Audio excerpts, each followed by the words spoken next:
I know things you never see. Come on, kid, get rid of some of them turds in the shit box. Welcome to the Bathroom Break Podcast with me, Rab himself.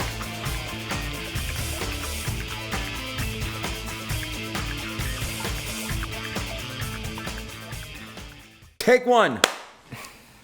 Perfect. Welcome to the Bathroom Break Podcast. I'm your host, Rab himself, and I'm sitting here today with Brooklyn Dom.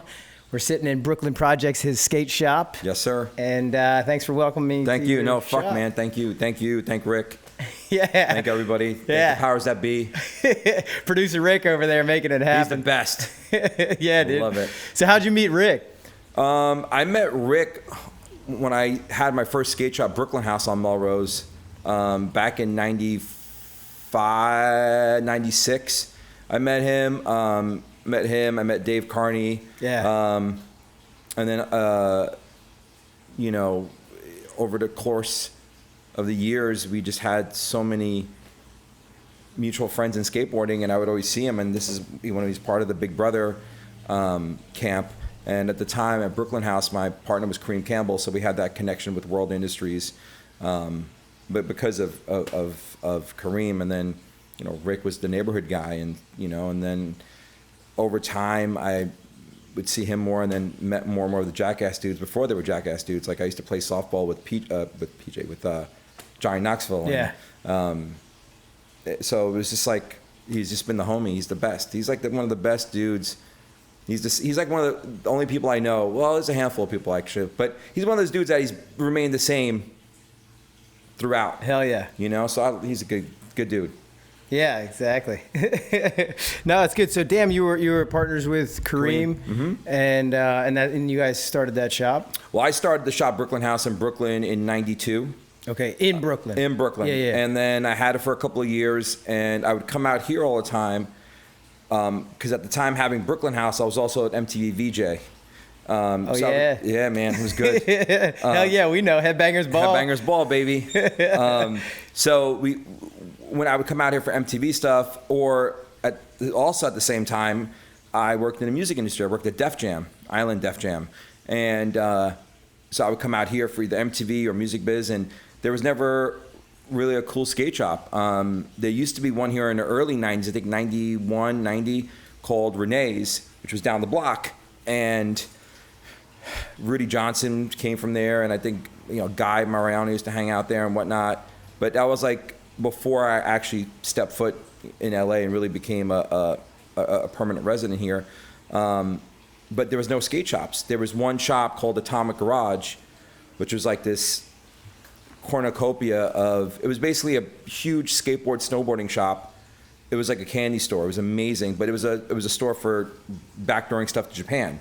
Oh, yeah. But all my friends that I met in LA worked at that shop, and they hated the owner because he was just a dick. And I was like, man, I want to open up a fucking shop here, man, because the Melrose, it was just like the weather, the girls, the skating, just everything was just like out of control. I'm like, yo, fuck, this is, having a store in Brooklyn was dope, but I had a 300 square foot store, and it wasn't going to get bigger than that. And out here, I saw myself, having a bigger opportunity. So I said, fuck it. And I just opened up out here, and had Brooklyn going back and forth. And at the time, I was having a lot of pushback from opening. Because back in the day, if you were too close to another shop, you couldn't get any accounts. Even if they were your homies, there was like things in dealer contracts. If you're in 2 miles of something, you can't get it. Damn. No matter what. So after a while, it was really hard getting stuff. I was sending stuff from Brooklyn here. Oh, it was just to have the shop and have a place to hang out. It was a hangout basically. Yeah. But you said the shop was still open in Brooklyn? Yep. I was going back and forth. Yeah. The shop was still in Brooklyn. That was another, challenging thing for me, because I was doing MTV, I was doing music label stuff, record label stuff, and having 2 shops. It was insane. So, but I loved having it. It was a passion of mine, still is. So after a couple of years of having issues, 2 years of having issues, I found out how to get these accounts. And that was I found out that Atomic Garage, they had their own distribution center in Inglewood. No, actually it was El Segundo. And all their shit was being sent to El Segundo, and then it would get transferred to their 2 or 3 shops they had. Okay. So I was like, oh, well, I told my friends that I found the loophole, because this chick that I knew, she was a lawyer, and she found a little loophole. So I told my friends, and they were just like, oh, let me bring this up to account. Let me bring this up to the sales manager. Let me bring this up to account. And they're like, oh yeah, you're right. And then like they told the owner of Atomic Garage, that his name was Ken, hey man, we're gonna open up Brooklyn House unless you want all your stuff sent to your stores. He didn't want to do that because it was too much shit, so he had no choice. So I started getting product, and then being there 2 years, everybody started coming around, hanging out. Kareem, Keenan, Muska, Costin, Guy, Tim Gavin, Shiloh, fucking Sean Sheffy, hell yeah. Jason Dill. I mean, all these dudes. Peter BC, Eric Popecki, Billy Valdez, Fabian Alomar. It was like you opened up a magazine. And it was like, holy shit.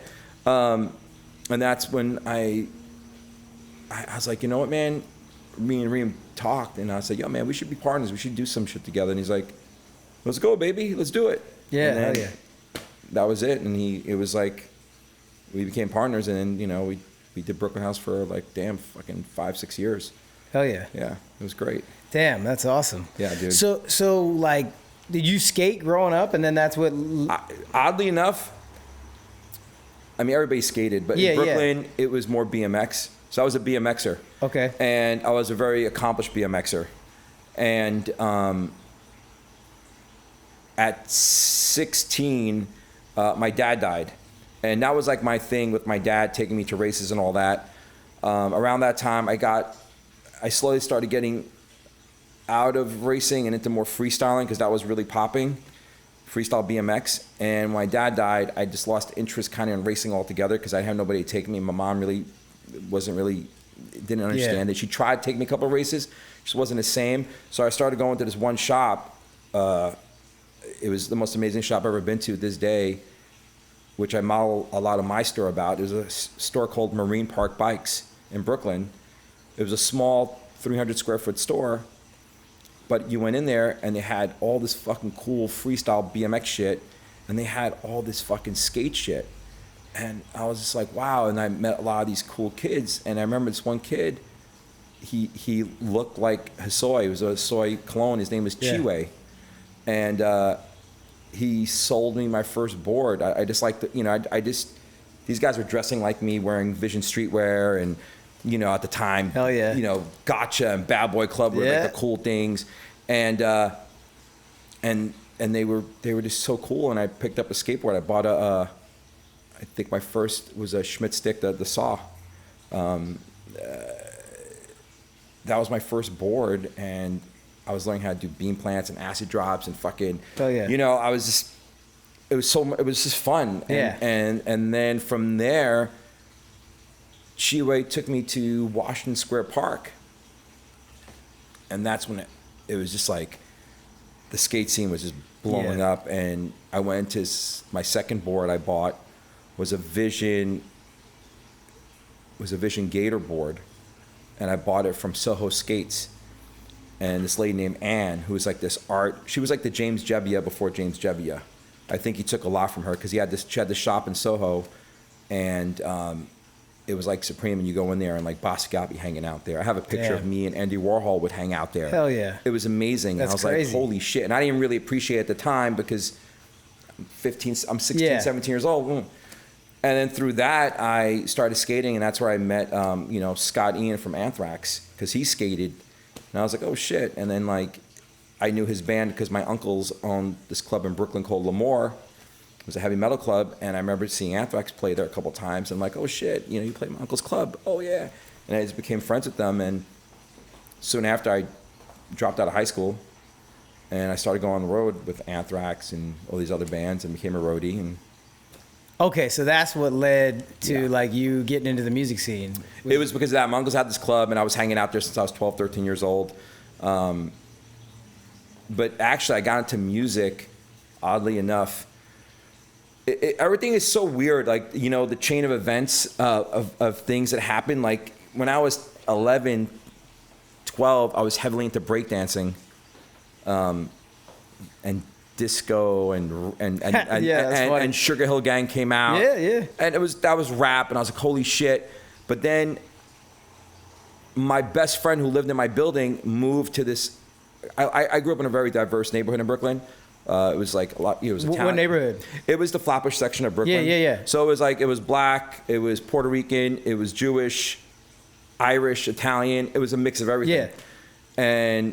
But it was heavy. We would, a lot of graffiti. We would do a lot of graffiti, a lot of breakdancing, a lot of riding trains and That's fucking roller skating rad. and all shit. It was it was very urban. And when my friend Patrick moved to this all like, I don't want to say white trash neighborhood, but like, it's a white trash neighborhood. I started hanging out with him, and I got like shown this whole world I never even knew, like the BMX world. Like I had a bullshit Toys R Us BMX bike, a Randor, and I go to Patrick's house and I see all these kids, and I'm like, thruster with a tri-bar and fucking torquer and mongoose. I'm like, what the fuck is this? And I pick up a magazine, Super BMX and BMX Action. I'm like, and then I see posters in his room of like Iron Maiden, Judas Priest with cool artwork. I'm like, what is this? Yeah. And that's how I got into the heavy metal, into the BMX because of that.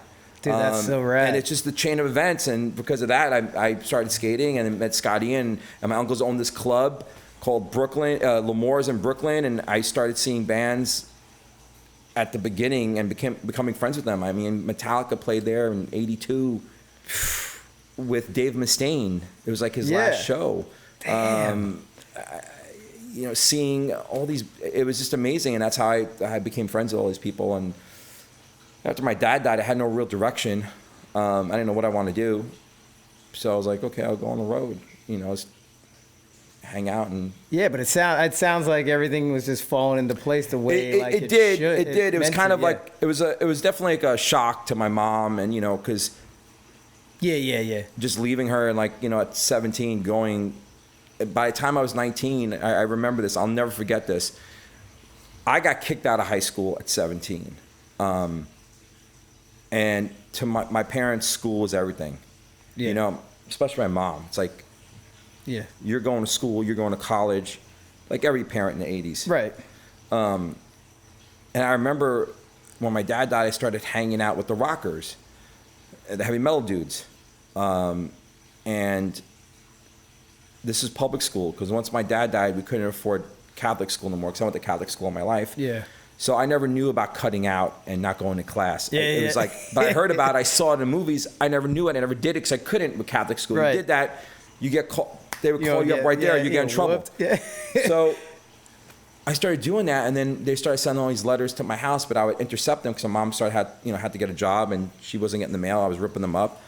And then I remember the principal, he basically said, hey man, you haven't been to school in like 4 months. You come in and you got an hour here, an hour there. He's kicking me out. And I remember begging him, crying, begging him. I swear to God, I was begging him on my knees, please do not kick me out. I was like, this is like not even like, it's like 7-8 months after my dad died. And I was like, please. Damn. He's like, nope, you're worth this, you're a piece of shit, and all this, like, this really fucking horrible stuff to say to a fucking 16-year-old kid. Yeah, I've experienced some of that too. And it just, Yeah. If they said that today to kids, it'd be lawsuits and fucking protests. For real.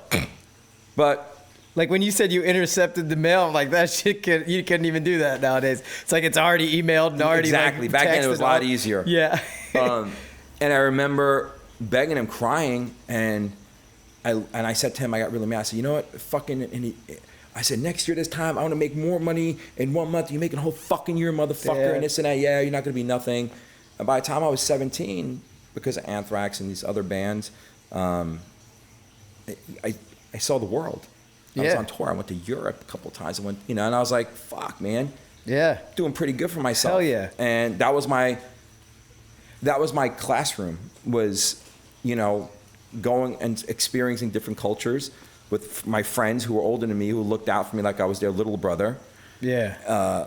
And it was great. I mean, they even tried to make me lose my virginity at 18. I lost it at 18, but not on my birthday. On my birthday, they forced me in Holland, in Amsterdam, the red light district. Yeah. I remember walking and I saw this one chick. I was like, oh my gosh, she's so fucking hot. And we were there for a couple of days, and we were walking, and then they pushed me in there in the room and in the doorway, and they held the door, and I was like, what the fuck? I was like, no, I'm not losing my virginity to a fucking hooker. Wouldn't be the first one. Yeah. So I'm banging, and she's like, oh, it's okay. She spoke decent English. She was hot. She took me in the room, and then the windows are right there, and they're looking, and everybody's like banging on the window. Yeah. And I'm like, fuck, man. And she's like, wait. She closes the curtains, and then she's sitting there, and she's taking off her clothes. I'm like, listen, I can't do this. I'm a virgin. She goes, oh no, it's okay. They told me it'll be fine. I'm like, no. I said, do me a favor. I had like some money on me. I go, here. I said, just pretend that I did something. Let's wait like 15 minutes and let's just pretend. And she's like, I said, yeah, just don't worry about it. Let's have a Coke, And we sat there, drank some Coca-Cola in a glass bottles, and we're sitting there talking. And then like most innocent time with the hooker. Innocent. And I was like, okay, I said, you know what? Let me mess up your hair. And I took the water, she was in the sink. And I like flashed myself, and I made it look like I'm sweating. That's hilarious. And then like, we opened the curtains. I put my shirt back on. I was like, yeah. And they're like, yeah. And they were like screaming and banging. Yeah. I was like, thank you. And then, I lost my virginity a couple of months after that, but they thought they flowered, but no, they didn't. Oh, that's awesome. Yeah, dude. So it's like, so Scotty and you were on tour with Anthrax at that point. Yeah. So they're all thinking that. Yeah. Do they know to this day or no? I mean, later on, I was like, yeah. Because I think I spilled the beans like, way. Yeah, that it was somebody else that you lost your virginity to. Yeah, actually, it was a girl. She was her name is Jerry the nurse. She was an actual nurse. Yeah. I was like, that sounds like the name of the hooker, and she's in a nurse's outfit. Right? Jerry the nurse.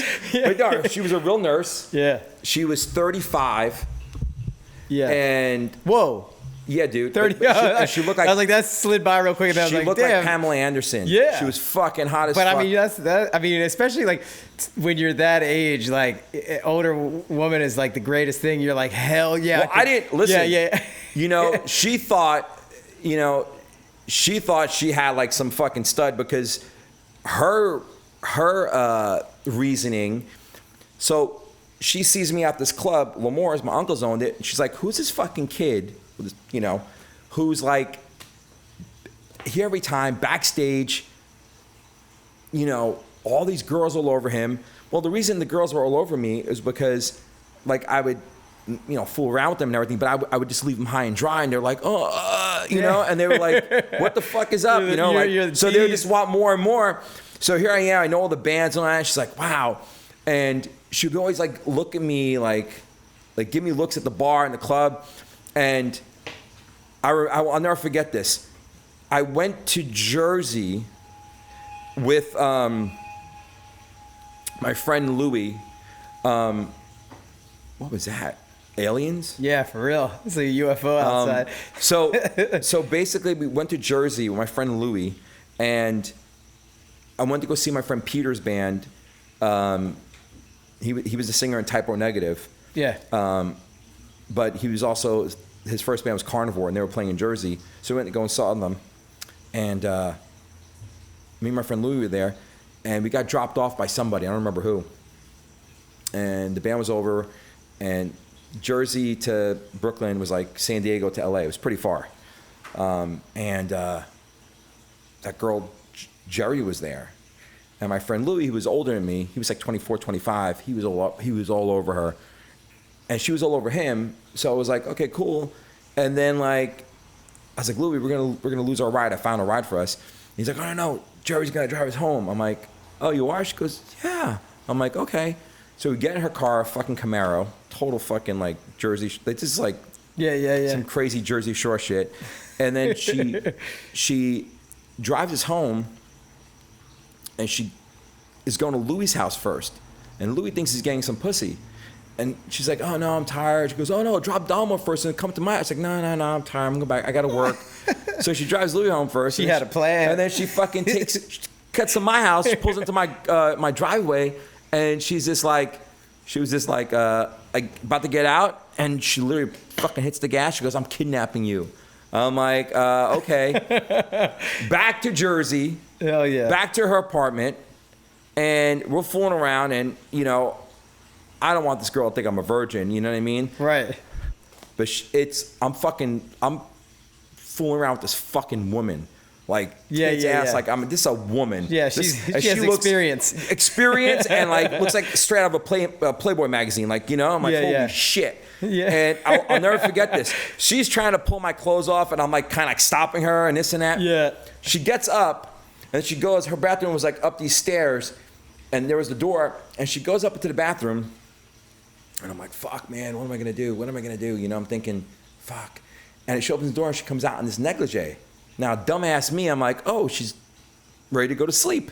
Like, I'm thinking she's going to sleep. I'm like, cool. Yeah. So I take off my shirt. I'm about to go turn over. She gets on top of me, back on. She's trying to rip off my pants. And I'm like, oh. And she's like, what are you doing? Just fucking take these off. I'm like, all right. So then she stands, I'm there butt naked, and then she just stands, and she goes boink, boink, and here's this naked woman. I'm like, holy shit. Like, what the fuck? Yeah. And I'm just like, dude, like, I'm losing my mind. And literally, fucking, she tries to get on me, and I'm like fighting her.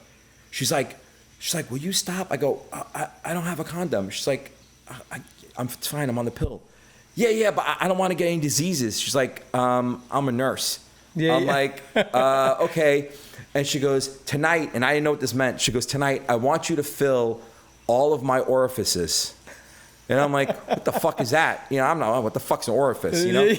So she gets on me, and like literally I blow my load in like 3 seconds. Yeah. And she's like, what just happened? And I said, I looked at her with like puppy dog eyes. I'm just like that Tim Gavin board right there. And I'm like, you know, you're my first. She's like, what? And I'm like, yeah. And she's like, she got so like dumbfounded and upset. I don't know. Yeah. So she gets off of me, turns around, and I'm like, oh, I want some more. And she's just like, yeah, I'm tired. And then the next morning, she gave me a cold shoulder, dropped me off. And then like the next weekend, I see her, and she's like banging the guitar player of Overkill. Oh, shit. And it's like, what the fuck? And, you know, she had nothing to do with me. And then I remember I asked like a bunch of people, like I asked my uncle actually who owned the club. I was like, what's an orifice? And he was like a Brooklyn Goomba. He didn't. He's like, the fuck's an orifice? I went around. And I asked like the bartender Lisa. I'm like, what's an orifice? She's like, that's like a hole. Like, you know. I'm like, oh. And then I'm like, okay. And then I asked Pete Steele from Carver. I go, hey, when Jerry asked me, she's like, oh, that's easy. She wants you to put it in her ass, her mouth, and her pussy, all her holes. I'm like, oh, wow. That's cool. Okay. Yeah, like, I didn't even know what that word meant. I didn't know what it meant, but I learned that day. Dude, that's hilarious, yeah, man. Dude.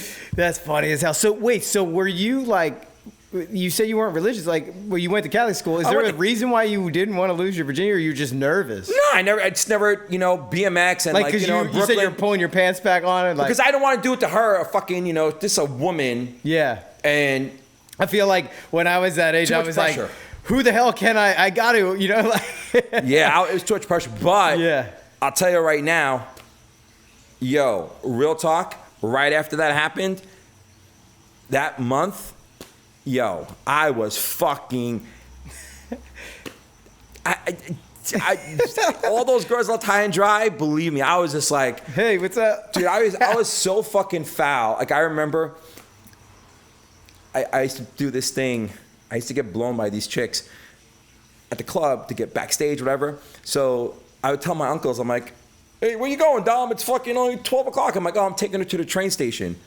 Yeah, like the girls to the train station. Yeah. I was taking my car, drive her, she would blow me, come back in, and like, oh yeah. Take like, this other one. I was at the train didn't come, and I would do it all the time. So every time I'd say I'm going to the train station, it's like, oh God. Yeah. Like it was just like, and that was like my MO and stuff, you know? I remember hilarious. my uncle tried to get me to lose my virginity, and he thought I was gay because, you know, all these girls would try to hit on me, and I'd be like, yeah. and I would get their numbers, and I was happy to get their phone number. So I called him my uncle. He was their partner, Frankie, this old like boxer dude. They came up with the name Digits for me because all I would get was digits. You know, I would get nothing else. And I remember my Uncle Mike was just like, there was one girl, Tina, she always wanted to fuck me. And one day my uncle was talking to her, I'm like, oh, okay. And he was like, hey, Dom, why don't you take Tina's purse downstairs to the coat check? And that was his office with the couch and stuff. I'm like, the coat check is right here. No, the coat check downstairs. And I'm like, there's no coat check downstairs. He goes, yeah, there is. Like, and I'm like, idiot. I'm like, no, it's right here. She's like, and he goes, hold on. He pulls me aside. He goes, you fucking idiot. Go downstairs and fuck the shit. What the fuck? She's been complaining about you for fucking 3 months. Go in there and fuck her in the office. The fuck is wrong with you? I'm like, oh, no, I'm cool. What do you mean you're cool? I'm like, nah, I'm good. Ah, so man. I was like, yeah, I didn't do it, but, you know, thanks to Jerry. So he had to think, like, what's up with Yeah, this? like, what's up with this guy, you know? Like, and I told him later on, I was like, yeah. He goes, really? He goes, all these fucking girls would complain about you. I'm like, I thought you were the biggest scumbag. I'm like, nah, I just left them high and dry. I would go home with them, and I'm like, oh, no, I gotta go. So then after the 35-year-old nurse, it was fucking game on, dude, for a long time. Because then you're still touring around the world. Oh, well, on tour I wasn't that bad because I was a roadie, and you know the band got most of the pussy. Yeah. So, and I wasn't down for no sloppy seconds. I'm not saying I didn't have my fun. But, Yeah. You know, it was, you know, when I got back home, it was like, you know. Well, see, I had always heard the stories of the roadies getting it first and then the band almost being the ones that get the sloppy seconds. Yes and no. Yeah. You know, you would get more blowjobs than anything. Yeah. Because it's like, come on the bus, you want a backstage pass? Oh, show here. Yeah. You know? So it's like, the band got their share. The really, really hot chicks, they knew that they didn't have to do that. They were holding out, yeah. Like the A+ ones would hold out just for the band. B and C, they would, you know. they would work for the passes, Oh yes. Dude, so how did that lead? Like, so you're in the roadie world, and then how did that lead to you getting involved with? You said like, were you Island Def Jam? Is that what you said? So Island Def Jam. So I was hanging around on my off time. I had a friend named Scott Koenig and George Slummers. I would hang out downtown. They worked for Rush Management, which was part of Def Jam. Yeah. And at the time, this like 85, 86, I would hang out there, skating and BMX and all this shit. And, they, from hanging out there, met the Beastie Boys. Oh, yeah. Met a bunch of groups through there. And the guy Leor Cohen and Russell Simmons, they took a liking to me. And they called me Heavy Metal Dom. There was Heavy Metal Scott, because he was the long-haired dude. He's the one that brought Rick Rubin's Slayer. Yeah. And then Heavy Metal Dom. So I just started hanging out there, and I was like more like an intern, but like a paid intern. And from there, I would always come back and kind of like force myself on them to, like, I'm here. Yeah. You know, and they liked me because it was so different. I would like do so much, and I wouldn't get paid much. And Leo really took a liking to me, so he'd always like give me a job. And you know, I'd always like just, think about it. He kind of felt sorry for me because he'd make me do stuff like, I would go to the office. Okay, here, go to my house and blah blah blah blah, and I want you to brush my cat. I'm like, what? I love cats, but he had like 2 fucking cats, like fucking long-haired cats. I would just sit there and hang out at his house and brush them. And then I'd come back and he's like, okay, then go to audio video world and take my speakers. And I'm like, okay. And these big ass speakers, I had to put them on a hand truck. And it was like 7 blocks away, and I would fucking wheel it in the fucking snow to bring it to something fixed with it. But they weren't broken, because when I brought it, the guy's like, oh yeah, it's not broken. I think Leo just wanted me out the fucking office, didn't have the heart to tell me I can't use these. So he made me do this random stupid shit. And I remember the craziest thing he had me do was his voicemail box. Well, 2 crazy things. His voicemail box was like full.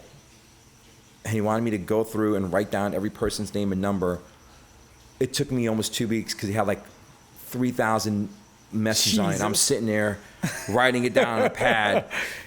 And then years later, before the iPod, he had this cube thing. It was a black cube. I don't remember who made it, but at the time it held 800 songs. Oh yeah. And he made me like sit there and put CDs, but only certain songs, and like it was real time, you know. So I had to sit there and track number 17 on this album, put it there, and you know, and log it, and that took like 3 months. You know what I mean? Yeah. So he's just. But then I started like working with Scott. Scott had a label there, and I started doing A&R for them and A&R for EMI Records, and signed a few bands. I guess my claim to fame was putting together Anthrax and Public Enemy. Oh which yeah, I helped do that. Damn, that's rad. Yeah, which I created. Well, we created a whole genre of music. Yeah. But damn, that's fucking cool as hell. Yeah. Yeah. I think I've done a lot. I'm almost like, in a weird way, like kind of like a bizarro Forrest Gump. Yeah. Like I've kind of been there, done it, but I never gotten the credit for it. But I kind of was like there, and and it's like, oh well, you know. Yeah, and your story just kind of leads in so many different directions. It does, really. When I think about it, it goes like, it's going straight, then it goes to the right, and then you think it's going to go off the cliff, and it goes right back to being straight again, and then goes back to the left, and goes upside down. It's like, yeah, but everything. It's like I'm like a Quentin Tarantino film where there's like 10 stories, but they all merge. They all merge. Yeah, that's great. So how did you get to be like on Headbangers Ball on MTV? So, as Rick knows, I'm such a nice guy. To some, that's how a lot of people. I used to like when I would go to shows, I would always see these people, these ladies from MTV. I never knew what they did, but they're always nice, always chatting up with me. They were a little older. And they would just see me backstage, and you know, I'd always talk with them. But then sometimes their passes, they wouldn't have passes, but I knew the venue, and like, oh, I got you, and oh, I'll take you here. You know, I was always like just nice. And then I found out they work at MTV because they invited me to some like MTV event, I think New Year's Eve event or something like that. This is like 85, 86? No, this is 1992. Okay, 92, yeah. This is it's 1991 is when I first met them, but this is 92 when I found out to work at MTV because they invited me to like their New Year's Eve special on 1991 to 1992. Yeah. They invited me to the New Year's Eve special, and I was like, oh. Hell yeah. They were like producers, and Carol Donovan, Nancy McDonald. They were bigwigs, but I never knew. Yeah. Because I'm just like, oh, nice people. Yeah, I love how you just wander into stuff like, this is like Leroy Conan's cat. Yeah, dude. It's you're just like in these random like these. Dude, I got plenty. Yeah. I got so many Leo stories. I was like his illegitimate son, I swear. Yeah, that's awesome. So I found out like what they did, where they worked, and I was like, oh, cool. And I asked him one day. I said, hey, I didn't want to be a roadie no more. If there's anything I can do, please let me know. They're like, oh yeah, well, we're thinking about something. I'm like, I'll sweep or whatever. So at that time, right in January '92, I moved for a couple of months to Huntington Beach. Okay. Because Scott just bought a house there. Okay. And he's like, yeah, come stay with me, because I was like going through a breakup, and I was like bummed. I don't know what the fuck's going on. And he's originally from Brooklyn too? He's from Queens. Queens, okay. So he's like, yeah, come stay with me. I'm like, yeah, I got a big ass house. And I'm like, all right. I went there I was like, how long can I stay? He's like, as long as you want. I'm like, really? He goes, yeah, we can go on tour from here, whatever. I'm like, all right, fuck it. I have a bedroom from you. I'm like, all right, cool. Yeah, hell yeah. Went there. It was on Lake Street, right by like Main Street, and it's like, Huntington Beach. And I remember going there, and he's like, dude, get ready. I'm like, why? He goes, we're going to go to Main Street. We're going to go to Sugar Shack. It's Baywatch. I'm like, what do you mean? He goes, watch. You're going to lose your shit. I'm like, all right. And I go down there, and I'm like, what the fuck is this? this is fucking Yeah. crazy. Yeah. This is Quite a being watched. change from Holy shit. from pushing snowy things at like snowy speakers to Dude, like it was like it was a pussy stampede. I was Yeah, like, what yeah. the fuck is this? yeah. The weather, and I was like, holy shit. And I was so like hyped on it. And then a couple months in, the MTV people, my mom called me like, hey, MTV called you 2-3 times. I'm like, what? So I call them up, hey Dom, we have something for you, can you come back? I'm like, oh yeah, sure. So I went back and they're like, okay, so meet us here. I'm like, all right. And I met them and it was just like, what do you guys want me to do? They're like, we want you to go talk to the kids in the crowd. I'm like, I don't understand. Oh, you just relax. I'm like, okay. And then like Ricky Rackman's there. I'm like, holy shit. Yeah. Ricky Rackman. And I was like, what the fuck? And I was like, what am I doing? They're like, you're going to be on camera personality. I'm like, what the fuck is that? It's like, we're going to have a camera on you. I'm like, oh, no, I don't want to do that shit. They're like, oh, no, you have to. I'm like, no. Trust us. Just do it. Just be you. I'm like, sure. And I did it. They showed the tape to the higher ups. They were like, yo, this kid's fucking funny as hell. Let's roll with it. And then that was 92. And it was like, here I am, fucking one day at Huntington Beach, next day fucking on MTV. And the first I remember the first episode I was on, I didn't have MTV in Brooklyn. We didn't have cable. Yeah. So it was on, and I remember I called my friend Gordon. I said, yo, tape it. VCR tape. He's like, all right, yeah. And then it was on, and he called me. He's like, dude, you're on. Check it out. Listen. He's putting the phone by the TV. I'm like, and I'm hearing myself. I'm like, but just the first time just hearing myself, like knowing on MTV was such a fucking crazy feeling. And then when I watched it, I was like, I think I watched the tape like 1,000 times. Like, oh my God, I'm on TV. Yeah. And that's what started my second journey in life, or third journey in life. Yeah. Because of that, I got into the whole clothing store shit. Yeah, that's crazy. Yeah, I had a similar experience being on the Jackass show. Like I was in the CKY videos, and then when the Jackass show happened, like the pilot was going to air, and we were in college, and I was like sitting there with some friends, and they were like, "Wait, you're going to be on this tonight?" I'm like, "Yeah," and like everyone's like, "What the hell is this?" And then it came on, and then everyone's like, "Dude," and I was like, "Man, this is crazy!" Like. Because I tore my rotator cuff on the first episode, falling out of the shopping carts, and so I'm sitting in the hospital, being like, "Hey, I'm Rab himself. You're watching Jackass," and everyone's like, "What the fuck?" And it was crazy, feeling, dude. Yeah, it's such a great feeling. And then it's the beginning of like catapulting you into a whole new life. And you know what? I think if that would have happened to me 10 years later, I would have definitely capitalized more because it was a bigger playing field. Yeah. But from at that time, you're on Headbangers Ball. It's like, where do you go from there? There wasn't like a lot of cable stations. There wasn't a lot of like other networks. Yeah. You were just that. But if it was like 2000, 99, I could have done so much. But don't get me wrong. I had. But how long were you on? Almost 5 years. 5 years. Okay, Almost so from 92 to 97. Yep. End of 96. 96. Yeah. When they pulled the plug on Headbangers Ball. That's a good run, man. Yeah. It would. Listen. Yeah. Hell yeah. And I mean, and it's such a rad show, and like, God, I wish they had shows like that nowadays. Like on I mean, I guess it wouldn't be MTV, but on some network. But you know what? It's funny. I ran into somebody from MTV like 3 or 4 years ago. I said, you guys are just stupid because there's a lot of kids, guys, my age, younger. They watch YouTube. You own the rights to these videos. Why not just redo it? Everything retro is cool again. Yeah. Do it where it's the old set and this and that, and have the host and just play videos. This is the video, and give a little history. This is, Public Enemy, Anthrax. This is what's fun. Here's Korn. Here's Rage Against the Machine. Here's Limp Bizkit. Here's Iron Maiden, and just talk about it and play the videos.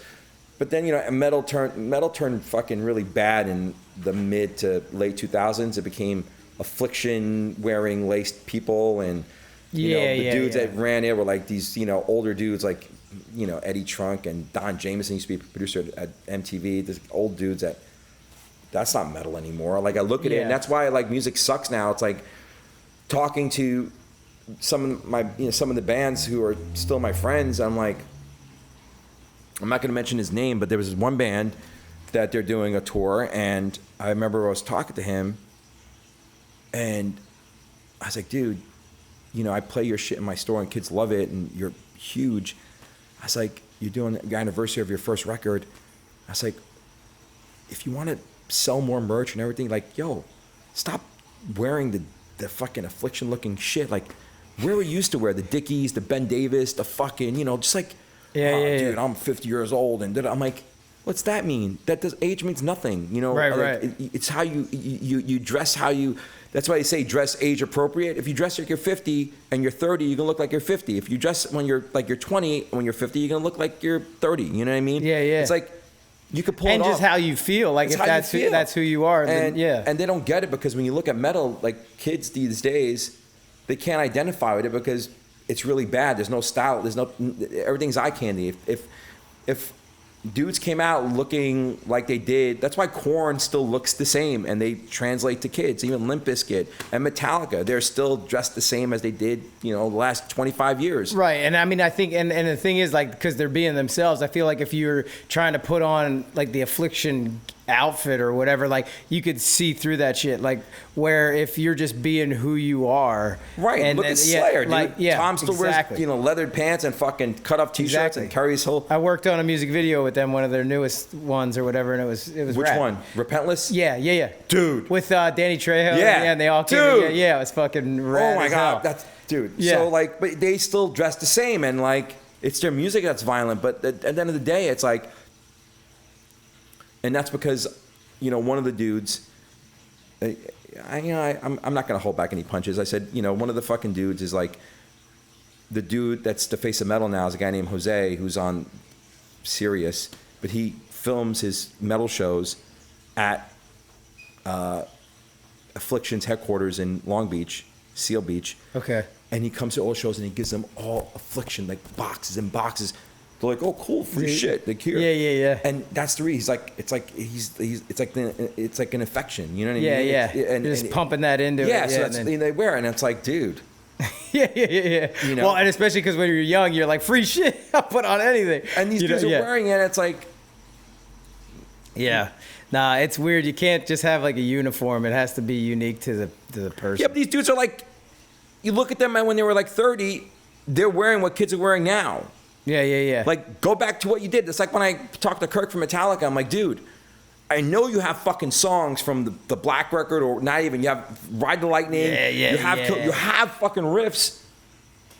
What are you waiting? Fucking just do it. Yeah. You mean you're saying the songs that didn't make those albums? Right. There's, everybody has like 50 songs that didn't make it, and like, you know, and I think they did a couple of riffs they had on the last record were like older riffs. That's why the last record was one of the better ones they had in like 3 or 4 years, or actually more, 3 or 4 albums, because it was very, very aggressive, and it sounds like Black Album-ish Metallica, and it fucking works. True to themselves of what they, But, you know, it's like, again, when you're rich and you're in your 50s, you know, you're not thinking about, you don't have that angst anymore, you know what I mean? But except for Slayer, they're one of the only bands that still angry, you know, still fucking, Hell you know, they got that energy. Yeah. And Anthrax too, you know, Megadeth, not so much, but yeah. Did Anthrax come out with a new album? they did. Yeah, it did really well. It's really good, and then they have another one coming out next year. Hell yeah. Music's definitely, it's changed. And so are they touring like a bunch? Still, Anthrax is touring right now. They do like one show and then, or do they? No, they tour for like months. They've been touring for the last year actually. Okay. They did a run with Slayer. Yeah. They're doing a run with Slayer now in Europe. And then Slayer comes back here and does their last tour, and it's like Ministry and Primus. Hell yeah. Yeah. I heard about that tour. So that could be cool. Nice. I mean, yeah. Hell yeah. So back to the skateboard stuff. Sorry, we went on the music thing for a No, minute. dude, I mean, it's all so interesting. Like you said, the Forrest Gump thing, your life kind of just goes into this way, then that way, then this way. So after Headbangers Ball, is that when you started? Or? No, so when I was on Headbangers Ball, all my friends, because I was a downtown kid, I knew all these people when they had these, you know, at the time, unknown streetwear brands, skate brands, streetwear brands like Kingpin, Fucked, Sean Stussy, Fresh Jive, Pervert, I would wear it on MTV. And at the time, that was big wearing on MTV. That's like national Fuck yeah. television. And nobody else was wearing it because you get like all this crap in the dressing room. The wardrobe people are like, oh, here's this and this. And like, no, I'm not wearing BC Ethic and all this crap. That's why a lot of the VJs look bad. Yeah. I was wearing this cool stuff. And I was like, and then all these companies started sending me free shit. Boxes. So I was like, what am I going to do with this? So you just wore it without, like, you just wore it because you wore it? Yeah, I bought it. I went and bought it. And they were cool, and MTV was cool with, like, just saying, hey, you're They were cool with me wearing fucked T-shirts. You know what I mean? Yeah, that's rad. Because I think nobody knew, and the censorship wasn't really there at the time. Yeah. And I remember my dressing room had so many boxes of, because everybody split, jives, everybody was sending me boxes and boxes and boxes of free shit. So my friend Dave at the time, he's like, hey man, let's open up a store. I said, you know, I kind of want to do something like that. He said, well, you have all this free shit. Let's try it first. I said, let's try it first. It's a place called Caesar's Bay Bazaar, which was like a swap meet. It was like the Slauson swap meet, but it was in Brooklyn. And we got a little 10 by 10 booth, and I started selling all the shit. Damn. And in fucking like 2 months, it was just blowing up. Like I couldn't. I was selling out. We were open Thursday, Friday, Saturday, Sunday. That's when the mall was the swap meet was open. Yeah. By Sunday we had no more shit. I couldn't. I didn't have any more stuff in my dressing room. So I was like, fuck it, man. Let's open up a store. So I call up. And in '93, I opened up Brooklyn House. And Okay, so this was like right when I was on MTV, yeah. everything like happened like boom, boom, boom. Damn. And That's smart as hell too. Like what it you're was, doing. It was great, man. And here's a little tidbit. I'm almost 99% sure I put together Stussy's first ever collab. Oh shit. And I still have it at my house. So because we knew Sean Stussy, I got together with Stussy and I made all the tour merch, the band tour merch for the Anthrax Public Enemy tour. It was all Stussy jackets and they embroidered it and they made the logos and it was Stussy, Public Enemy, Anthrax. It was jackets, it was sweatshirts, and it was Stussy. It was all Stussy stuff. Dude, and that was like yeah. their first ever collab. Damn, that's crazy. Yeah. So it is like you're like at the right places, the right time, and Yeah. then but then also seeing the connection is huge. You know what? I could be a lot farther, and Rick knows I talked about this all the time. I think I could be a lot farther in my career and be rich, living in a fucking mansion somewhere. But I'm very, very abrasive, and I speak up a lot, and I've never pandered to anybody. I never really kissed ass. I'm just like, I'll be nice to you and all that, but if you're a dick, I'm like, yo, you're a jerk off. Fuck out of here. Right. And you know what? Most people be like, oh no, like they'll play the game and like, oh, this person can help me. I'm just gonna be nice and hang out in that circle and wait for those crumbs. Fuck the crumbs. I want the whole piece of bread. You know what I mean? And I think that's why I've never really, really excelled at anything, because I may have helped put the things together, but I'm not like, hey. At the time, I wasn't like, oh, I did it. Now, Right. it's like, yo, because of me in some way, some shape or form, I helped, curate this.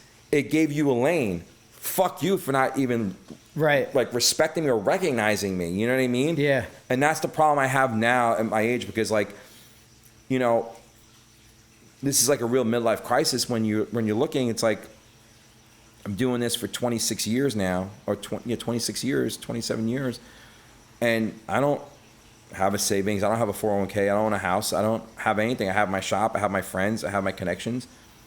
But any job you do for 25 years, post office, gas station, retirement, this, that. Right. And now, like a lot of the people that I've helped out along the way that are in better places in our industry. Yeah. They don't pay it forward. They act like they don't even know me. And it's like, really, dude? Like, come on. I know. That's definitely a tough situation, because I've experienced similar stuff like that, like where you just go like, I mean, it's insane, but I don't think anybody gets the credit that's due, but then somehow someone else does that Right, doesn't deserve it. it's not so much I want to credit. I just want acknowledgement. Right, well, that's what I mean, though. It's Like, like- I mean, that's what I meant by credit is like Right, acknowledging, just- like, yo, You were there, Yeah. or you helped do this. Yeah. Like, you know what?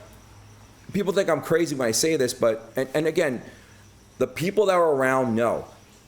I made the lane. And look, I may be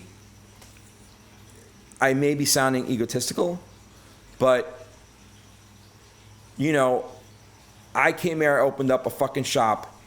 I went up against Atomic Garage, which was down the block, and everybody said I was gonna close down in a month. And 3 years later, I closed down Atomic Garage because I took all their business. yeah. And then when I did Brooklyn Projects, okay, there was no skate shop here. There was Val Surf, who hold down the valley, Yeah. and that's it. Fairfax. Wait, you're saying the one up on Riverside? Like, Yeah. I live right near there. That was it?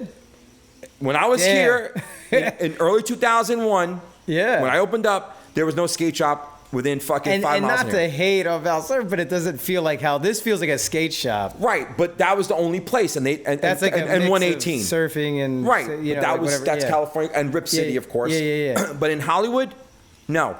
When I opened up Brooklyn Projects, I created a lane. Okay, I created a lane for Fairfax to happen. Without me, straight up, Fairfax wouldn't happen because for 4 years I was curating these new streetwear brands. I was curating skating. If I wasn't there, like, why didn't Fairfax happen in 2001 or 2002 or 2003, 2004? Yeah, Why didn't yeah. Supreme open up in 2001 there? It's because I did it all and I helped fucking lay the groundwork, and then Right. boom, Supreme opened up right there. Union held it down on La Brea for the high-end streetwear. Supreme opened up on Fairfax, but they opened up because they saw like what was going on with skating, all the pros, all the people hanging out at Brooklyn Projects. It was the shop. You know what I mean? It was Yeah. the shop, and you know, a lot of people don't give credit. You know, like Atiba Jefferson's first art show was at Brooklyn Projects. I Yeah, still have a hell photo of him. Thing. He blew up for. We had like 10 photos on the wall. We had a little party. Damn, that's rad. You know, Yeah, hell it's yeah. like all these little things, and But the people that know, and I feel people like that don't yeah. know, and like some of them even don't say anything because like they go with the status quo, like, oh, I don't want to like say anything. Yeah, Right, I know. right, It's right. like I know you're there, but I gotta be cool with these guys because they're the hot brand right now, so I gotta like you know. And it's just like it just sucks. It really makes me like I remember I did some podcast or some interview, not a podcast interview for I think it was a podcast too or a vlog, and they're like, oh. If you had like if you could wish, like a stupid thing, it's like if you ever had one wish, what would it be? And I said, oh, easy. I would go back in time 15 years, and everybody that I ever helped, I wouldn't help. I would just worry about myself, and then the world would be a way different place. Because all the people that I've opened the door for, and I've lent a hand to, and lent money to, and gave a couch to sleep on, gave a board to skate, if I didn't do none of that, I'm not saying maybe 50% would still have gone on their path, but not giving them the lane, I don't think it would have happened. Right, but I feel like the acknowledgement is within yourself for that because the truth is that's who you are and that's what you were meant to do. Like, you know what I mean? So like, Yeah. if you didn't do that, then all of that wouldn't have happened. And so like, I feel like there's something special and incredible about the fact that you are that dude that did that. I did that, and Like rather than it's like of course I feel like it's the same idea in music like you're on a smaller label and you recognize that this band has potential and all that, and then a bigger label comes, snatches them, does that kind of thing, and then it's like, but if that band forgets about who got them to the dance, then that's their problem. A lot of that happens. You know what? And the reason Yeah. I left the music industry is because I signed this one band. I'm not going to bring up the name because I don't want to tarnish the name. I signed this one band. I was really psyched on them, and we spent some money. And these kids were really fucking Midwest kids. They were really hyped. They got a record deal, and we worked on this record. And this was like life changing to them. Yeah. And 4 months, the single was already on the radio, like college radio and stuff like that. And 4 months before the album was supposed to drop, not even for like 3 months, they got dropped, and they wanted me to tell them the bad news. And I'm like, dude, just put the fucking record out.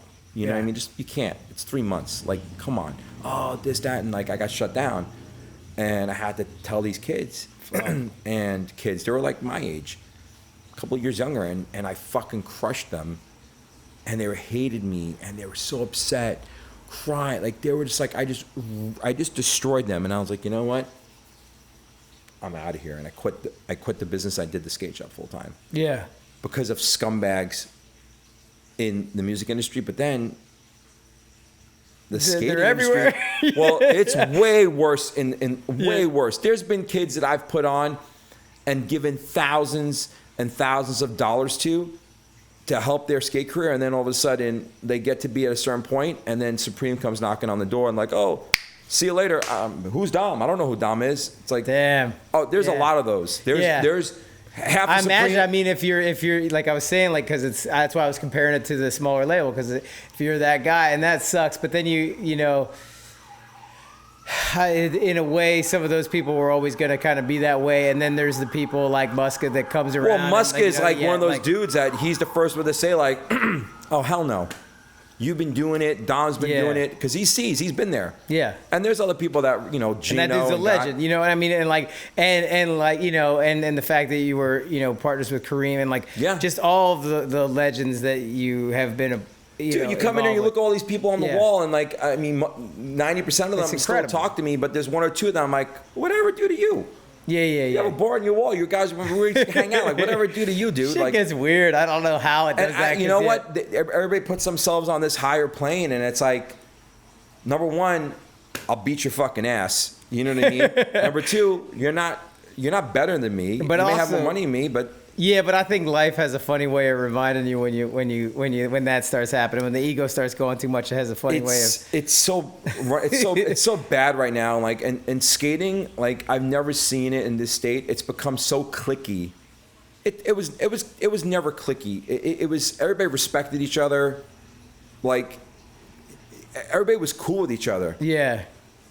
Now it's just like, there was some brands a couple of years ago that were like the hot it brands. Hey man, I want to carry you. And they would just shut me down. Oh, we don't want to be next to Diamond or 10 Deep or the Hundreds or whatever. And I'm like, well, that's what pays my bills. That stuff, not skateboards, Right. And they were so cool guying me, and I'm like, yo, I don't want to be a dick, but I'm Brooklyn Projects. I'm Brooklyn House. I've been doing this for a long time. I fucking am not to be a dick, but I've been around, and when there's a legacy here, there's like, this is an establishment.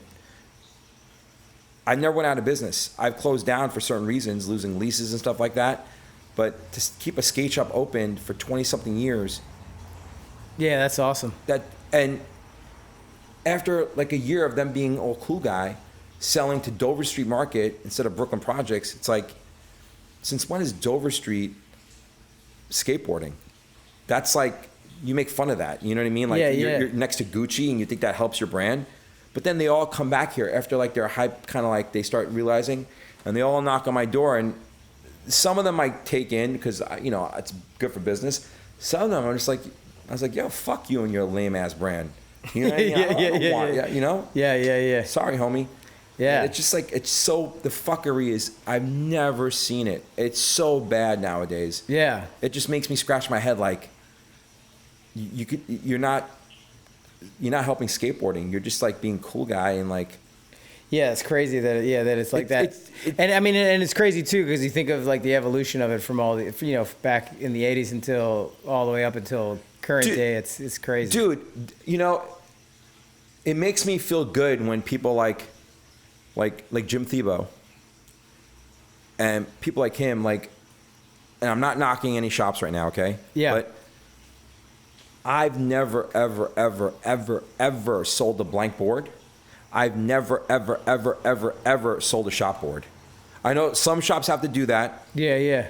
Great margins, but I go to some shops, it's, on a wall of 30 boards, it's 20 fucking shop boards and 10 regular boards.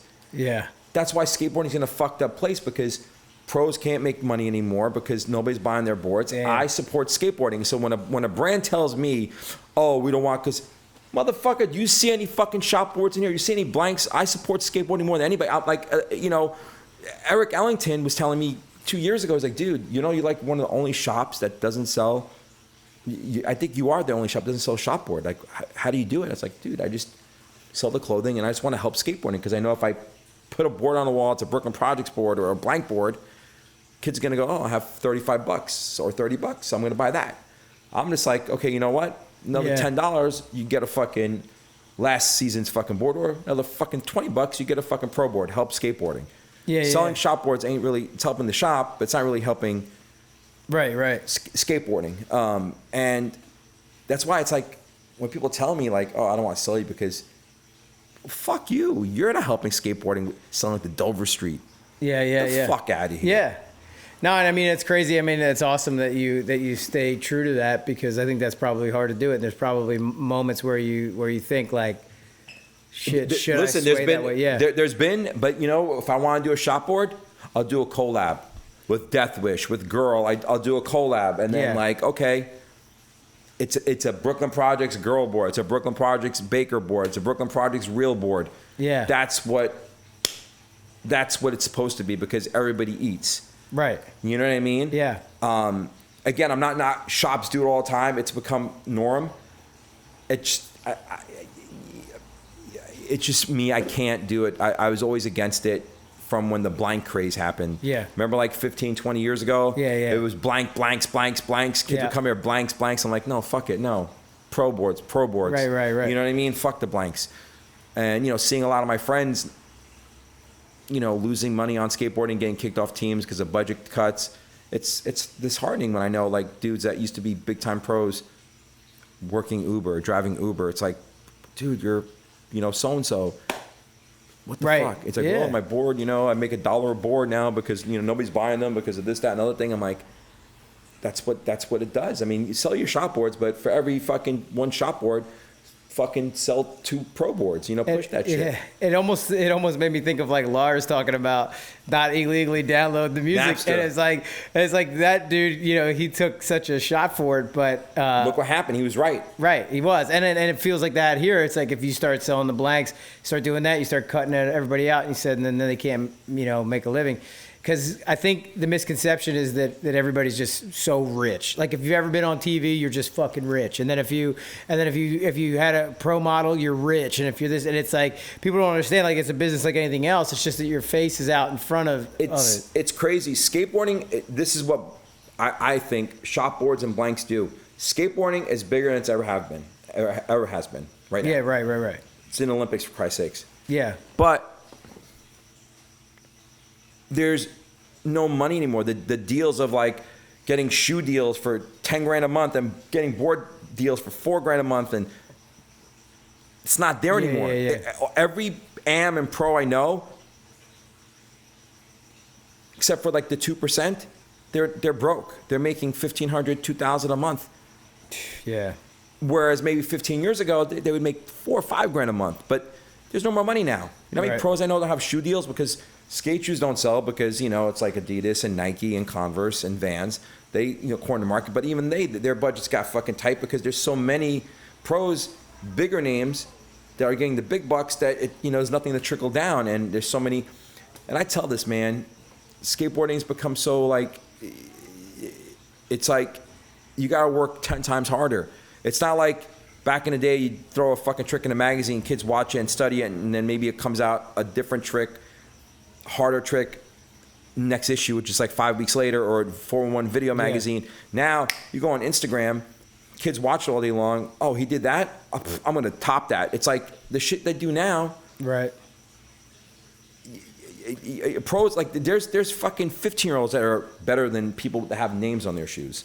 Yeah. You know what I mean? Yeah, and it's like the instant gratification kind of thing that's going on. It's like back in the day, you had to wait for a video part. Yeah. Like, and you don't have to wait for that, and then it's just like, and you're over it so quick too. Like it's damn, like it's you don't even realize like what just happened, and you're already over it. you know what I mean? So that's kind of crazy. I remember I was talking to some pro, I don't remember who, maybe Reynolds.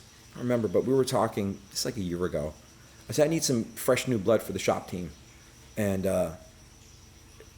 we were just talking about like, hey, you know what?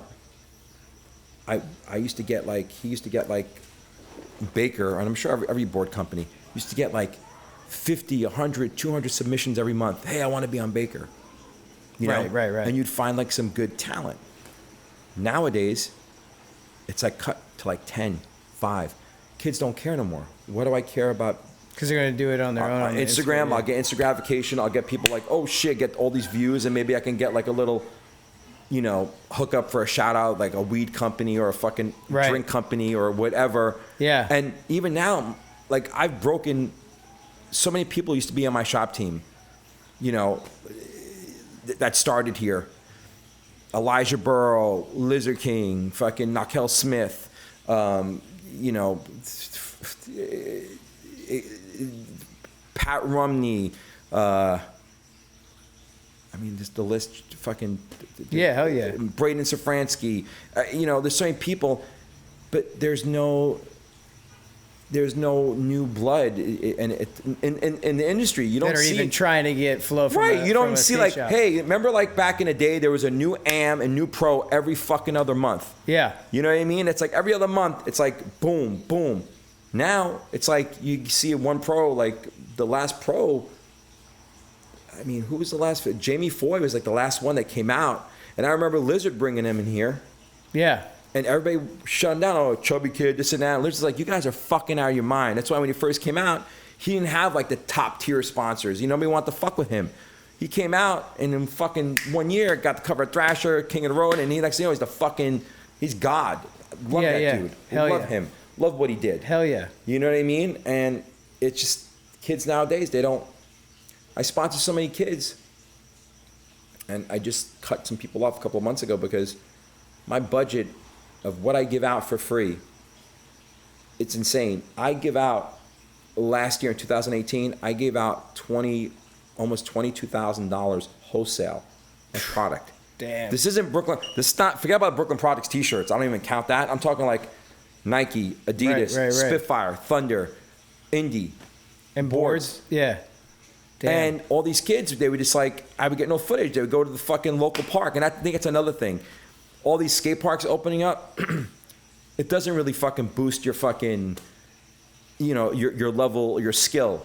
You know, as going to like a courthouse or going to like the Hollywood, you know, High or going to El Toro, it's not there no more. Like, yeah. The kids aren't hucking themselves and doing some crazy shit. It's like, oh, a little couple tech tricks, but they're not really that good. It's not on some day one or fucking PJ Ladd shit. You know what I mean? Right. But that's what they do. And they're lazy. And like when the kid's like, I got some footage, and they gave me some fucking phone clip. I'm like, yeah, and I was thinking about like the difference in that is like you said, like when there's a skate park there and you can just go to that, like it takes away from the creativity of what it is. Of going to like schools and finding certain spots, like, oh shit, look at like. Yeah, right. Look, I haven't skated. I was never even on an AM level, but it's just so funny. I have this thread with a couple of my team guys, younger kids. Yeah. And I saw this crazy, I went to San Diego for this BMX thing. In the middle of nowhere, I saw this fucking, in downtown San Diego, this fucking rail, but it was like you had a runway and a rail. It was like a fucking 18 or 19 step rail to flat bottom on a side street. It was insane. I'm like, holy shit, this is a fucking picture. Yeah. And I showed Muska, and he's like, dude, what the fuck? I'm like, yeah. And I sent it to my kids. I go, dude, look at this. And everybody's like, question mark, like, what is that? It's like, are you fucking kidding me?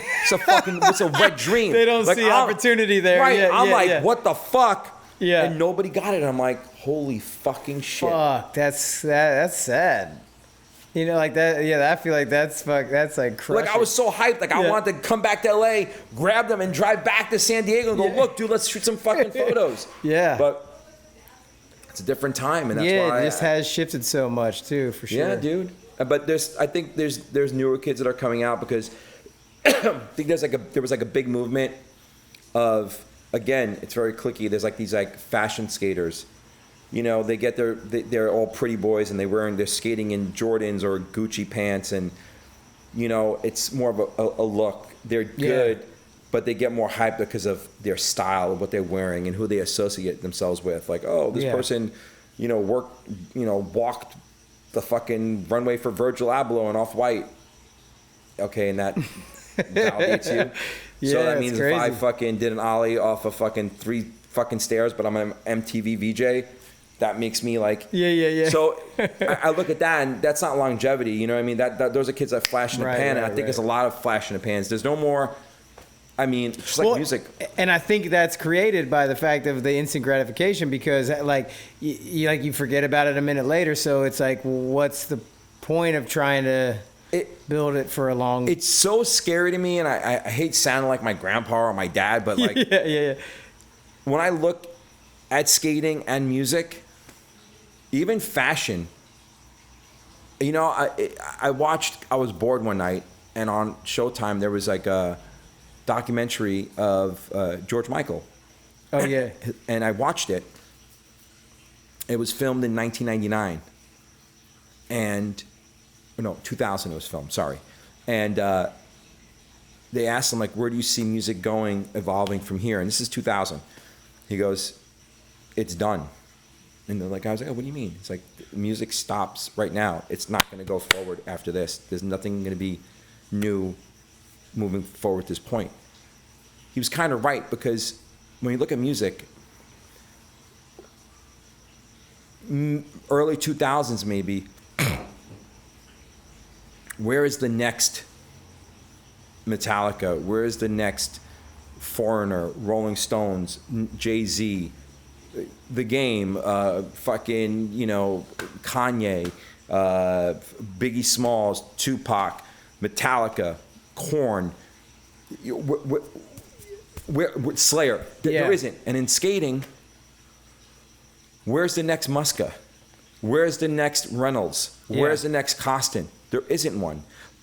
In the 80s, it was Soy, it was Steve Olson, it was Mark Gonzalez. And then it went to Mike Carroll, fucking Muska, Sal Barbier, Jason Dill. Then the last generation was the Lizard Kings, the New Jizz. The list can go on and on of, know, but now what we have is like Jamie Foy. I mean, like, who's the next dude that's gonna like be like the next Reynolds? Like, who is that dude? Yeah, I don't know. I mean, do you think that like music and skateboarding and things like that are cyclical in the fact that maybe that will like almost it'll shed itself a little bit and then kind of I kind of feel like it has to burn down. Like when a fucking forest fire happens, everything burns down. Then like 3 years later, 2 years later, it's all green and flourishing. Yeah, I think we hit that point where right now it's a raging forest fire. It's about to like really just there's just gonna be ashes left in a minute, because I think maybe once the Olympics happens, it's gonna be just the floodgates are gonna open from everybody trying to like have all their pros and whatnot. Yeah, but I'm scared in the same sense. Olympics ruined BMX. It made BMX, which was a gritty, motocross, dirty sport style, fucking, it was all about like, talent, but style. You had to have style in everything you did. Whereas now BMX, because of the Olympics, it became like an actual sport where dudes are looking like, all muscles and wearing all like technical gear. It lost that flair of like, oh wow, that looks cool. You look at old BMX magazines and they're not doing anything crazy, but their uniforms are now. You look at it, it's like, oh my god, it's like cycling, it's like road bike, but on dirt. Well, right, and there's something to be said, because I feel like just growing up, like I was probably more like you. I skateboarded a little bit, but I grew up with Bam and Mike Maldonado and Kerry Getz and those guys and Tim O'Connor and them. So then like I was always around skateboarding and I loved it so much. But I'll say like Raleigh was like my favorite just because of like the style. Like just the way he looked on a board and the way he landed tricks and just the flow of what it was so rad. But then of course there's, somebody out there that's doing something more technical or whatever. And I feel like maybe the Olympics, and I don't know, and not try to hate, and I don't know that my voice, I don't really count towards anything in skateboard. I would never, I'm not the right one to say it, but it just feels like it becomes so technical, and you got to land this exact type of trick, and it's almost like it turns it into like figure skating, because figure skating is like you have to do the exact trick and land it specifically like this, when really like the style and the speed of a skateboarder could make them more interesting to watch than just the fact that they could do like 360 lip slides or whatever. Do you know what I'm saying? Like there's some level of like of a style of a skater. It makes them better than just technically being able to land the same exact trick. It's like if you it's like where it's like an art form and a sport together gets lost, and it just becomes this technical sport. Well, yeah, that's what it is. Like, and when you look at like, I think like, I think people that are non skaters, okay, the general masses, they would look at somebody doing. Yeah. Some crazy, like, I don't know, fucking doing some fucking back three of fucking El Toro. Right. And go, holy shit. That's crazy enough. But then when you look at someone like Nigel doing some crazy technical shit down a rail. Yeah. Which is way harder, but it just looks like, it's like figure skating. And it's like, it doesn't have the same, like, wow factor as a guy jumping off a fucking roof. Right, it's made to look so easy that somebody goes, well, I could probably, I mean. That's it. It's like, like when I watch it sometimes and, I'm like, holy shit. And some people that don't know skateboarding, they're just like, was that hard? I'm like, yeah. Well, it didn't look that hard. I was like, well, it is. You know what I mean? Yeah. I think the Did Olympics. It look that hard? Yeah. It's like, well, here, get on this board real quick and please see how just fucking stand on hard it. that is. Yeah. I think skateboarding is going to like, the Olympics is going to do really, really good for skateboarding. Yeah. In a whole. But I don't know, again. I mean, maybe it's not. Maybe it's going to open up the door for like more Urban Outfitters, people selling to Urban Outfitters and Walmart and absolutely shift the landscape. And I think it's like when you're making films, like movies too, it's like when you're shooting on film compared to digital, it's like everybody's going to have their different approach. Like I personally still like the look of film over a digital camera. It's so crazy. I took pictures on a fucking disposable camera recently, and some kid that shoots some stuff for us, and I had the film, and I had it on my computer. I had a disc. Yeah. And he's looking, he's like, dude, what filters, like, what are you using? Was it Lightroom or whatever? And I'm like, what the fuck is Lightroom? Like, how'd you get this? I'm like, it's film. It's film. He's like, what do you mean? I go, dude, I pulled out the Fuji fucking disposable I bought. I'm like, it's this. He's like, what the fuck? I'm like, exactly, dude. Yeah. There's some stuff you can't recreate digitally. Yeah. It's impossible. Exactly. I like that. And so I think that it'll shift, but like it shifted when the X Games happened, and that was a good shift because it was almost dead in the water. Yeah, and it did do that, and I feel like the Olympics will do that, but then it'll all filter out. I think the Olympics is going to do one thing, and it's going to, like, I don't want to say separate the men from the boys, but what's going to happen is I feel like the dudes in the Olympics, they're athletes. Skateboarding is a sport, but when I say athletes, Nigel Houston, just like Danny Way, goes to the gym every fucking day, fucking works out, is a fucking athlete. Yeah. The dude that smokes weed and drinks and parties and fucks chicks, but he could fucking, crush a street course. Right. That's where it's going to start separating, because that time was the early mid 2000s. Absolutely. Was the fucking party and this and that, and it was that.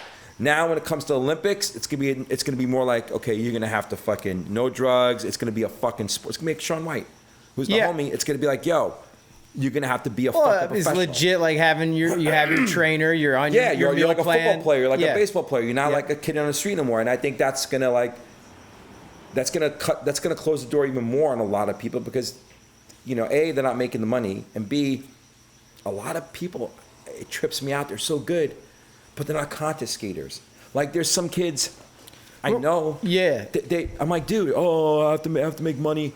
I'm like, why don't you go skate fucking these contests? well, you have to be invited. I'm like, go for the qualifiers. Yeah, I'm not really a contest. I don't believe in contests and all that. I'm like, you know what? If I had that talent, even 1/10, you know what? I'm gonna go to every contest I can, because if I win just one and I make 10 grand, well, fuck, dude. I made 10 grand for skating, and then maybe somebody notices me, and then I get signed, and the next time I win 10 grand, they have to match. I'm making 20 grand now. It's like, it's just a lot of like. But it's crazy too, though, because there are the people that are just naturally talented like that, and they just love to skate. And then now it's like, oh, you got to turn this into a business, and then they don't want to. That kills their motivation for skateboarding. So that's such a hard kind of thing. And I think he said it'll separate that, because obviously if you're training for the Olympics and doing that stuff, you're motivated by obviously wanting to be the best at what you can at your sport, but then there's monetary motivations there. Of course, the monetary motivations. So it does. I mean, it is strange. It does sort of not kill the art form, but like it sort of shifts the art side of skateboarding, because now you're like, I'm getting up with my trainer, I'm doing this, I'm getting ready for the Olympics, I'm doing it, and it is full blown that way, where like you said, like if you're just hanging out enjoying yourself and you're like, damn, I want to try this trick today, and that's a lifestyle, and this is like dedicated sport. It's almost like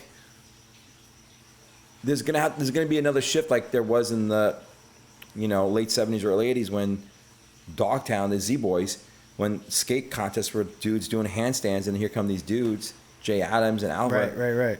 They just came with like this whole like fuck you, counterculture fucking vibe, right? Punk rock vibe, and that just shifted because kids never seen that before, and they're like, what the fuck is this? So I think that's gonna happen in skateboarding. Because there's no more, like I said, there's no more rentals.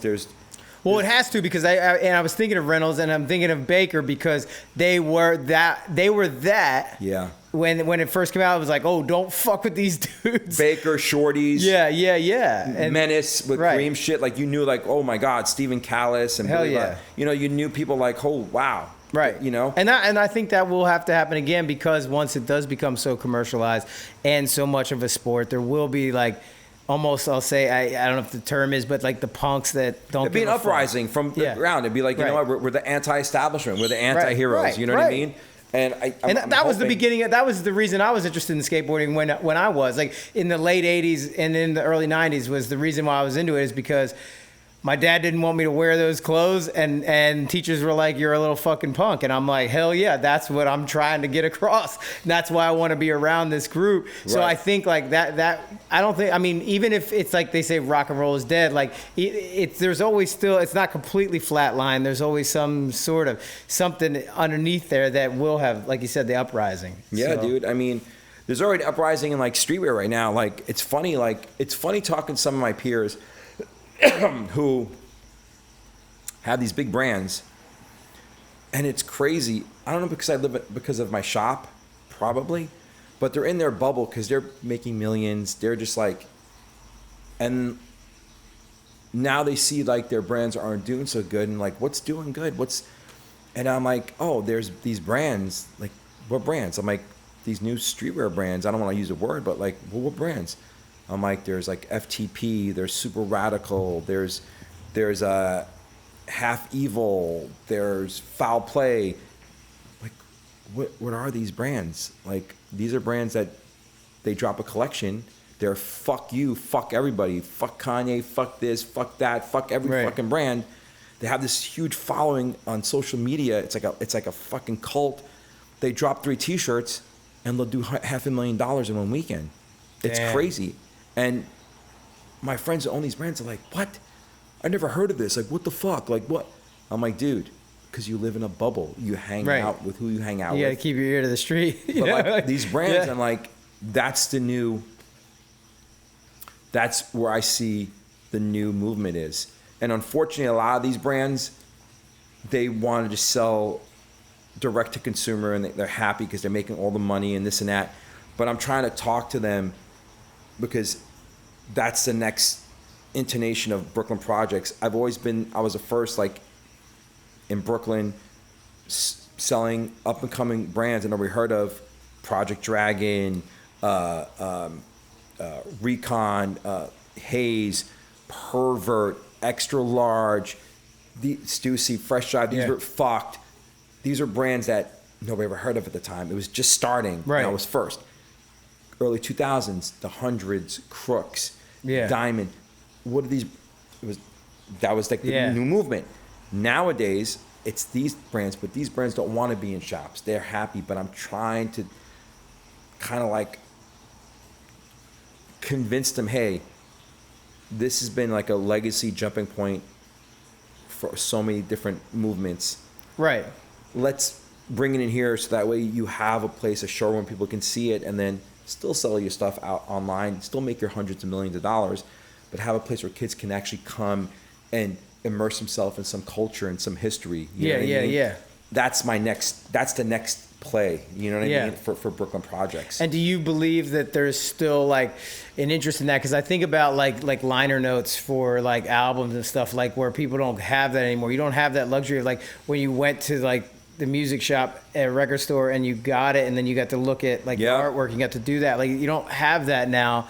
And like the brick and mortar thing has shifted so much because of Amazon, because of online shops, because of all these things. Like, do you think that that people still want that? Like, even though like you know the people that are selling it, like the consumerism thought is that you don't need that anymore. But I still feel there is a desire for that, because when you look at like earlier before we even started this, we were talking about how people are starting to use cassette tapes again, like because of that throwback, that vintage sort of feel. Like I feel like kids don't even know what they're missing with the fact of not having liner notes in their albums and not having a spot to go try on the freshest shoes that are out or stuff that's like that, and you're just blindly ordering it. Like I feel like they don't know that they're missing that, and that, you know, maybe that dates me, but I still think like if you knew what you were missing, then you would want that.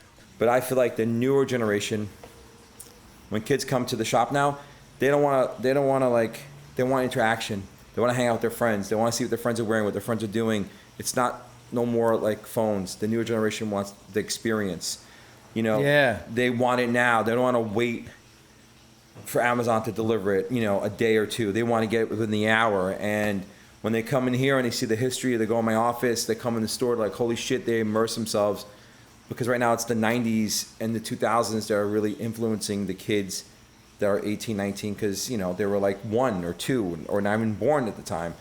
So I feel like the brick and mortar shop is going to be the new thing. Just like cassettes and records are very, very big now because it's retro and everybody wants it. I think the brick and mortar, if it's done right, it's a community.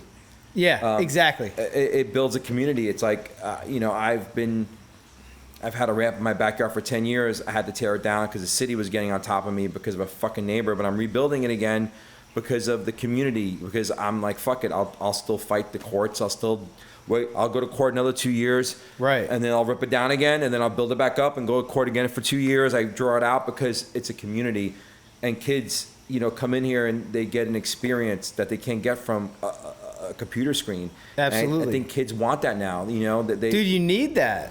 You need it. We know that, but at that time they didn't. You know, they sit there and they buy and they get it in a couple of days. But like I literally like about a month and a half ago, I stopped going on any of the social media. I'll just put up a photo like when the podcast comes out, and it's been the best shit for my mental health, because like I would just be like opening the phone and then clicking right on. I'm like, well, I don't even give a shit. I don't even want to be on this. Like, why am I doing this? And like, it's just because you just get so hooked on it, and then you do miss like just kind of living life. Like, just enjoy this moment, like take this in, rather than like, hold up, let me get a photo because I got to put it on my story and this and all this stuff.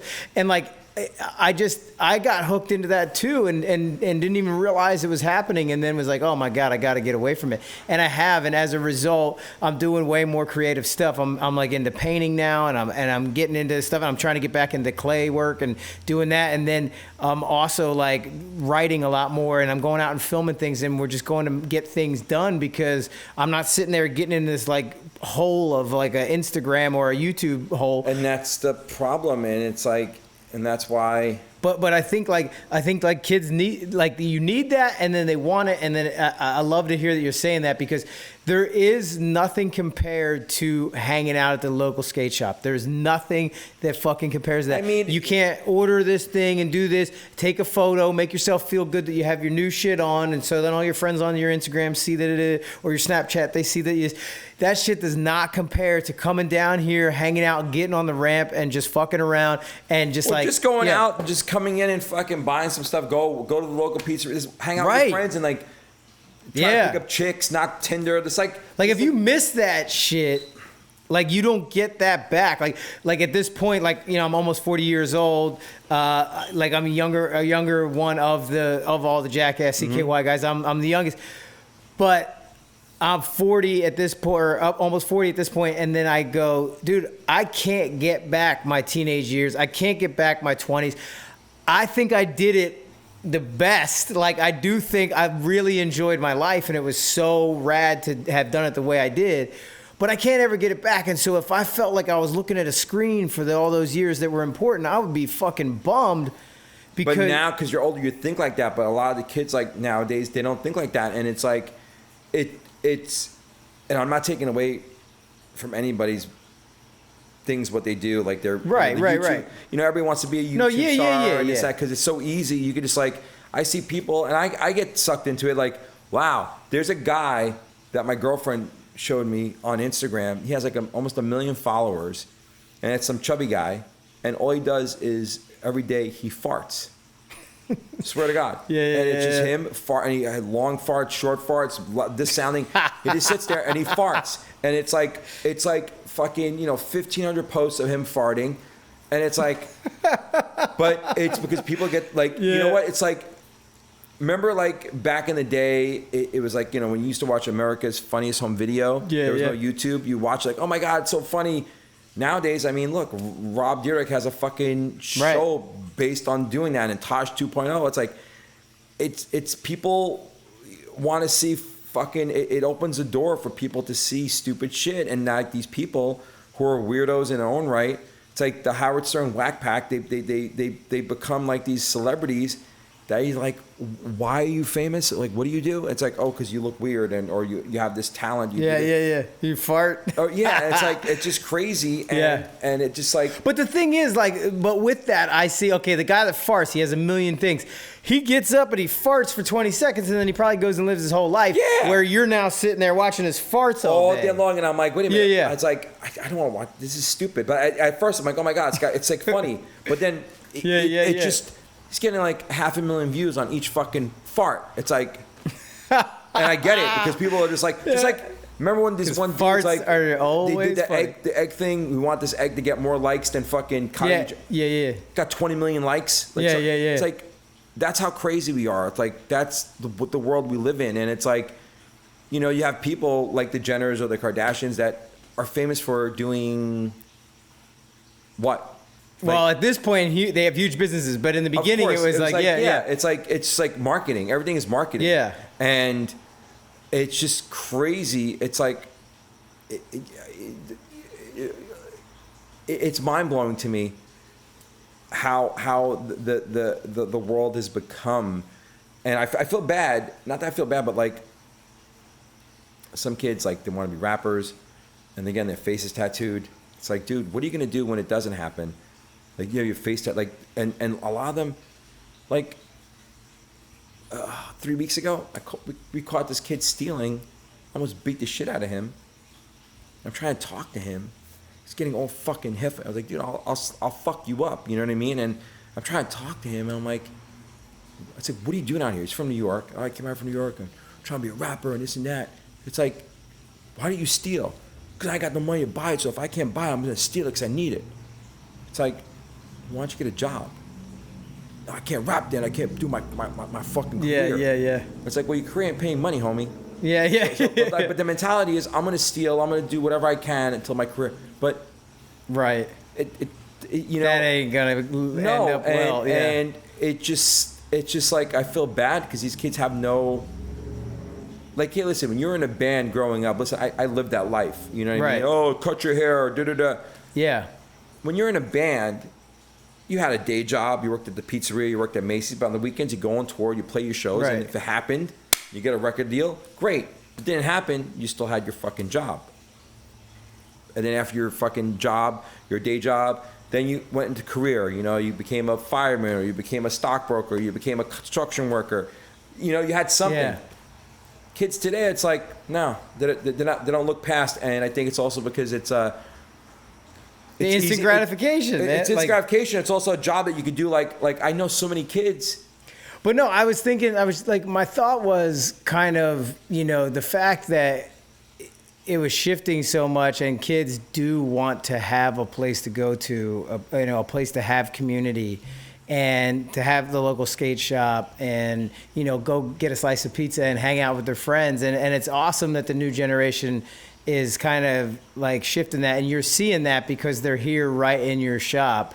And you know, I think that's so cool. I think, you know, then that to me shows that you definitely need to keep Brooklyn Projects rolling. Oh, Brooklyn Projects is going to roll because, I mean, this is my legacy. Yeah.